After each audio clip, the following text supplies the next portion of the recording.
Good afternoon, Senator. My name is Ibidumoye Regina. Uh, Presently, I work for Grace for Impact, a non-profit organization, and I'm here and one of the things that we do is that we focus on the healthcare delivery across the globe, both education and healthcare for everybody across the globe, and meeting the health need of people, especially in the community which we are right now. So today, I'll be discussing some important thing with you about introducing some problems and issue that that is occurring. We've noticed that access to affordable and efficient healthcare is one of the most critical policy issues in the United States right now. Although California has made it very flexible, visible, and progress by reducing the unusual rate to a nearly about 6.4% in 2023, despite disparity in healthcare, but it continues to linger. And we could see that there is urgent need to expand this access to healthcare and also I'll be presenting some outline in this. So in Ukaipa, where I reside, and Senator, we could see that Ukaipa is about 6.41% of the residents. They do not have access to healthcare insurance because some people could not afford it. Some people access to care they are not because it's not equally distributed, especially when we look at the vulnerable people, when we look at the low income people, and our elderly people. So these disparities are usually caused by systemic barrier, which includes socio-economic inequity, academic achievements, immigration status. Most of the non-immigrant they do not have insurance, and the climate changes that create healthcare disaster in some certain community. So I will be presenting the data and the impact of these, and the first one I'll be talking about is the Latino, which this people makes a very big population in the Yucaipa. We see that the Latino residents make up about 56% of San Bernardino County. Population represents about 73%, and this population they are not insured.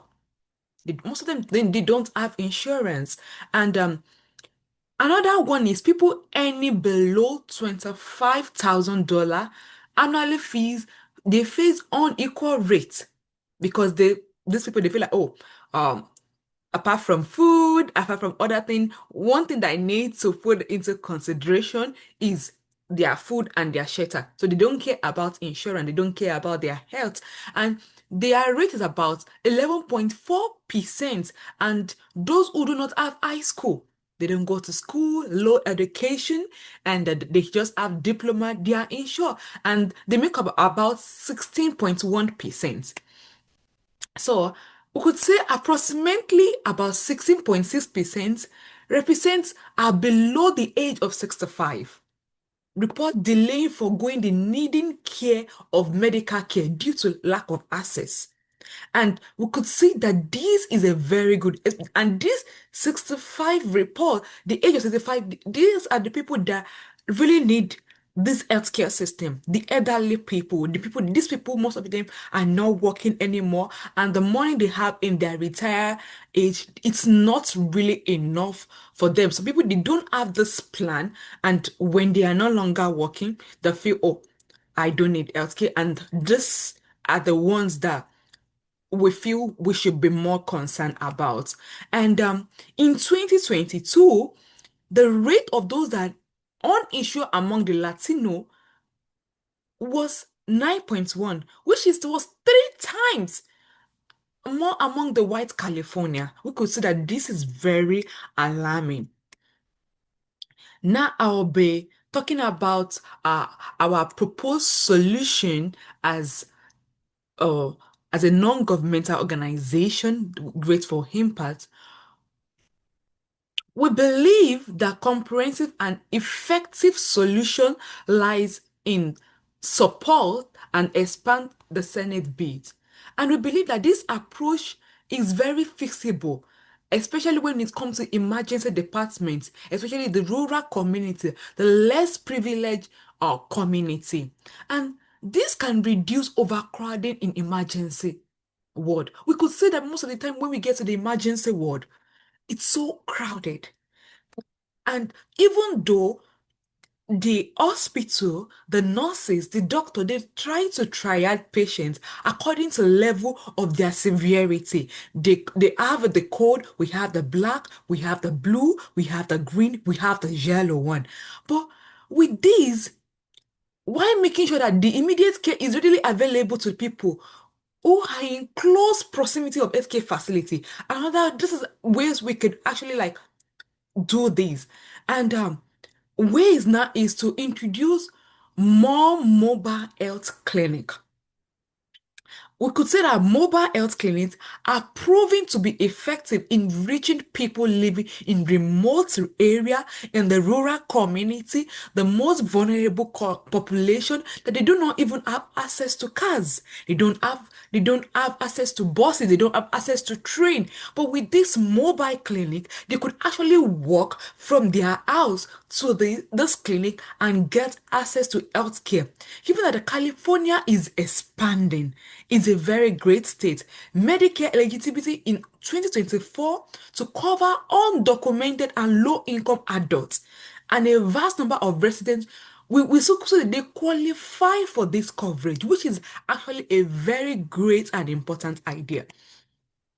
Another one is the use of local languages. Because say that California has, we have the Latino, we have the Spanish people, we have a lot of people coming from different places across the world. And we'll see communication is actually very important. It's play a major good role, and engaging members of the popular in their local language helps to prevent on what said help to prevent maybe when you prescribe some drugs and distribution. It makes communication easily and fast and accessible. It prevents errors in the healthcare system. Like the Spanish people, it helps to bridge the gap between the awareness and utilization. Now we'll be justifying our fixable and this effectiveness. Our proposal is both feasible and it is evidence-based. And why we say it is evidence-based is it because the SB 88 gave us a legislative momentum with a mandated flexibility report, which was due in 2027. And the Medicare expansion has received their funding by taking action, by making outreach efforts that are high cost effective. And another way is that the research demonstrates that the intervention that community based, such as the mobile clinic and the health care outreach, because we feel like outreaches are helping people. With outreaches, people are being educated about the importance. What are the signs and symptoms? What are the things that you should look for? If you see the signs, you need to go to the hospital immediately. With significant improve to access, we are also reduce the delay being experienced in healthcare. With this, there's no more delay when it comes to I need to when I get to people have headache when I get to the emergency. I'm going to stay for hours, and we could see that this is going to reduce people staying on the self population. And this measure offer both immediate benefits and long-term improvement by connecting the members of population with continuous health care across the globe. So, call to action and our closing remark. Senator Boogie, the time for the action is now. It's no other thing. There's an adage that said, health is wealth.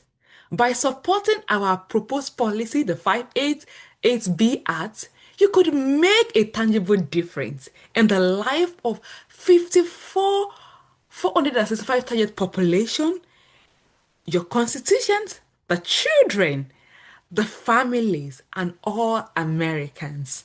We urge you to consider this evidence presented today and champion these with a vital initiative. Thank you for your time. Thank you for your dedication. Thank you for improving the health and the well-being of our nation. We really appreciate your effort. Thank you so much.